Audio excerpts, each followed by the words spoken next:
అమెజాన్లో స్కాన్ చేస్తాం కదా ప్రోడక్ట్ని, దొరకకపోతే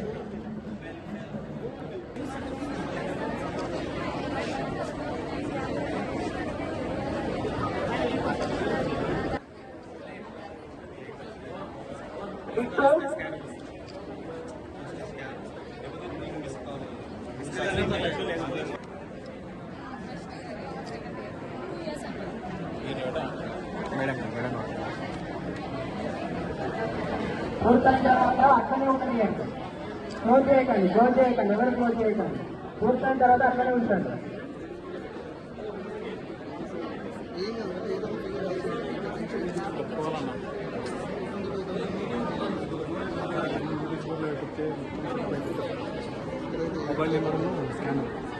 గ్రీన్ టిక్ వస్తుంది, గ్రీన్ టిక్ వచ్చాక అక్కడే ఉంచండి, క్లోజ్ చేయకండి. గ్రీన్ టిక్ వచ్చాక అక్కడే ఉంచండి, క్లోజ్ చేయకండి. అయితేనే మన డబ్బులు మనకు వస్తాయి. మన ఇంట్లో మన పేరెంట్స్ కట్టే ట్యాక్స్ పైసలు అవన్నీ, మనం కష్టపడ్డ పైసలు, అవి మనకు రావాలి.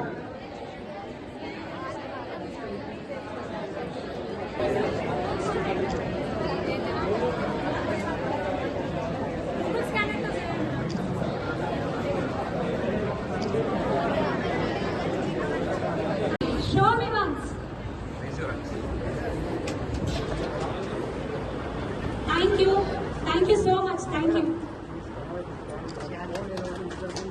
నేటిదే కాలేజ్ మామూలుగా ఇక్కడ ఉంటారు దాదాపుగా. సెలవులు ఉన్నాయి ఇంకా దాచుకుంటాం.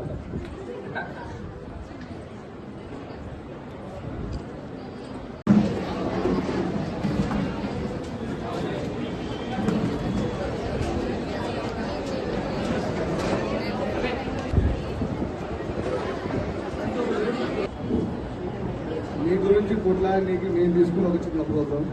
ఎందుకంటే మీరందరూ కూడా మా ఇంటి ఆడబిడ్డలే, వాళ్ళంతా మా అన్న తమ్ముళ్ళే. మీ గురించి మేము తప్ప ఇంకెవరు కొట్లాడేటట్టు ముందుకు వస్తలేదు. ఏదైనా మంచి చేద్దామని మీకోసం కొట్లాడమని ఒక చిన్న స్టేట్ మా బీజేపీ అధ్యక్షులు బీజేపీ ఫీజుల బకాయి బీజేపీ లడాయి అని ఒక ప్రోగ్రాం తీసుకున్నాం. మేము స్టేట్ వైజ్ ఎన్ని కాలేజీలు ఉన్నాయో, ఎంతమంది ఉన్నారు, దాదాపు ఒక 40 లక్షల మందికి నాకు తెలిసి ఫీజు రియంబర్స్మెంట్ రావాలి. గవర్నమెంట్ నుంచి నాకు తెలిసి 15,000 కోట్ల బకాయి ఉంది మీ అందరికీ. ఎంటీఎఫ్ ఫండ్ కానీ, ఆర్టీఎఫ్ ఫండ్ కానీ, మెయింటెనెన్స్ బిల్లులు కూడా మీకు ఇవ్వట్లేదని తెలిసింది. మీ గురించి మేము కొట్లాడడానికి వచ్చినాం, దానికి మేము మద్దతు కోరుకొని మీకు ఎలాగ తీసుకొచ్చినాం. ఖచ్చితంగా మీరంతా మద్దతు ఇస్తారని, మద్దతు ఇవ్వాలని, మీ గురించి మేము కూడా కొట్లాడాలని, మీకు ప్రతి రూపాయి చెల్లించేంత వరకు మేము రోడ్ల మీద ఉండాలని, దానికి మీ సపోర్ట్ ఇవ్వాలని కోరుకుంటున్నాను. రియంబర్స్మెంట్ రావట్లేదు, ఎలా బాగుంటాం? కష్టం కదా.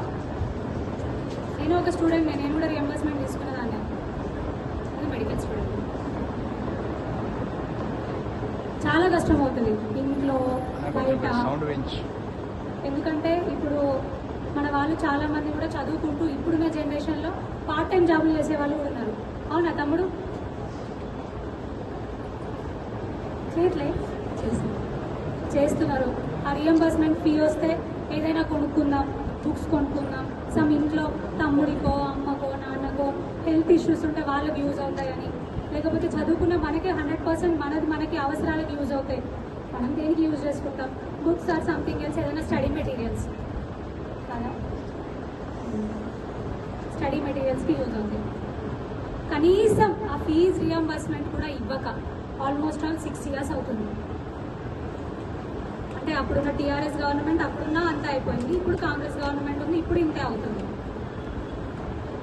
అది మామూలు మధ్యతరగతి కుటుంబాలకు ఎంత భారమో అనుభవిస్తున్నా తెలుసు. అనుభవిస్తున్న వాళ్ళకి చాలా అర్థమవుతుంది.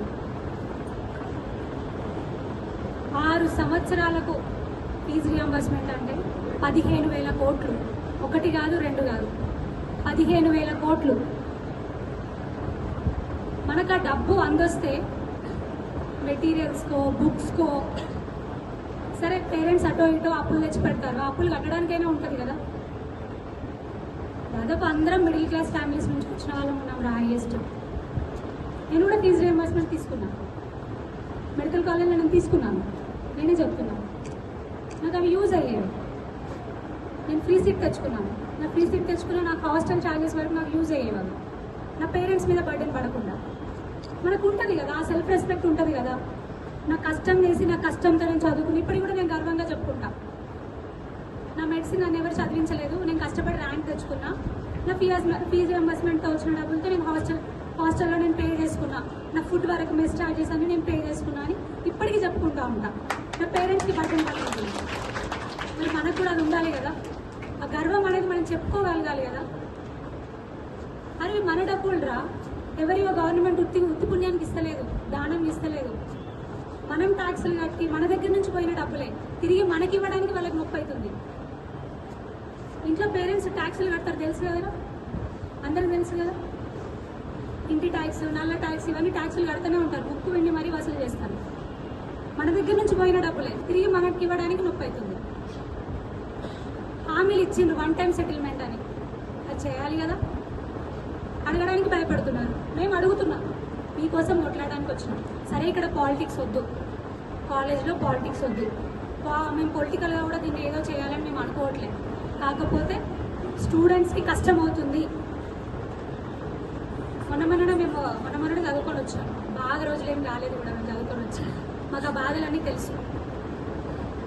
అందుకే ఆ బీజేపీ పార్టీ నుంచి స్టూడెంట్స్కి మద్దతుగా రాష్ట్రంలో ఎక్కడికక్కడ కూడా అన్ని నియోజకవర్గాలలో, అన్ని మున్సిపాలిటీలలో పెద్ద ఎత్తున ఉద్యమం చేస్తున్నాం మీ తరఫున.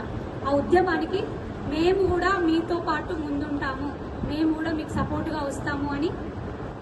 మిమ్మల్ని తర్వాత కూడా ఎవరు ఏం డిస్టర్బ్ చేయరు, మీకు కాల్స్ రావు, ఏమి రావు. జస్ట్ మీరు ఇచ్చే మిస్డ్ కాల్ ఏంటంటే మీరు వేసిన ఓటు, మీ ఫీ రియంబర్స్మెంట్ రావడానికి, అంతే.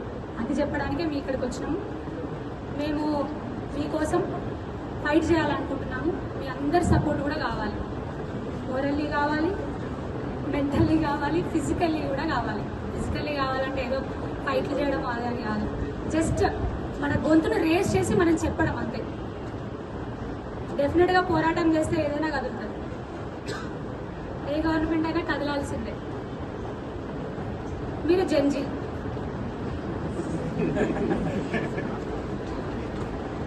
జంజీ యువత ఎప్పటికైనా విజయం సాధిస్తే తలుచుకుంటే ఖచ్చితంగా సాధిస్తుంది. మీ యువత ఉద్యమానికి సపోర్ట్ చేస్తూనే మోదీ గారు ఒక పెద్ద డెసిషన్ తీసుకున్నారు రీసెంట్గానే, మీరు కూడా చూశారు. అందుకే మీరు అందరితో కలిసి మేము కూడా ఉద్యమం ఇక్కడ చేద్దాము, డెఫినెట్గా చేయాల్సిన అవసరం ఉంది అని మేము ముందుకు వస్తున్నాం. డెఫినెట్గా మీ అందరి సపోర్ట్ కూడా మాకు ఉంటుందని నేను అనుకుంటున్నా. ఏమంటారు, ఇస్తారా మిస్టర్ కాల్? మన కోసం, మీకోసం కాదు, అందరి కోసం ఇస్తారా మిస్టర్ కాల్? మాతో పాటు ఉంటారా? కలిసి సాధిద్దాం. డెఫినెట్గా మనం తలుచుకుంటే సాధించలేనిది ఏం లేదు. ఎన్ని కిలోమీటర్ల దూరం నడవాలన్నా ఫస్ట్ చేయాల్సింది ఒక అడుగే. ఏమవుతుంది, ఇంతమంది ఉన్నారు కదా, నిజంగా మాకు ఫీ రియంబర్స్మెంట్ తీసుకొస్తారా, మా బకాయిలని తీసుకొస్తారా అనే డౌట్ మీకు రావచ్చు. ఎవరైనా మా చెల్లెలు తమ్ముళ్ళు అనొచ్చు, అబ్బా మేడం వచ్చి బాగానే స్పీచ్ ఇస్తున్నారు కానీ రేపడుతుందా, ఎల్లుండి పడుతుందా, తర్వాత ఎల్లుండి పడతాయా మా అకౌంట్లలో డబ్బులు అనొచ్చు. ఏమో చేస్తామేమో, ఎందుకు అనుకోవాలి? అనుకున్నావా? చేస్తామేమో, సాధిస్తామేమో. విల్ ఉండాలి. If there is a will, there is a way. That's it. కలిసి నడుద్దాం, వెళ్దాం. Are you be with us? Yes? Are you be with us? Yes. Who?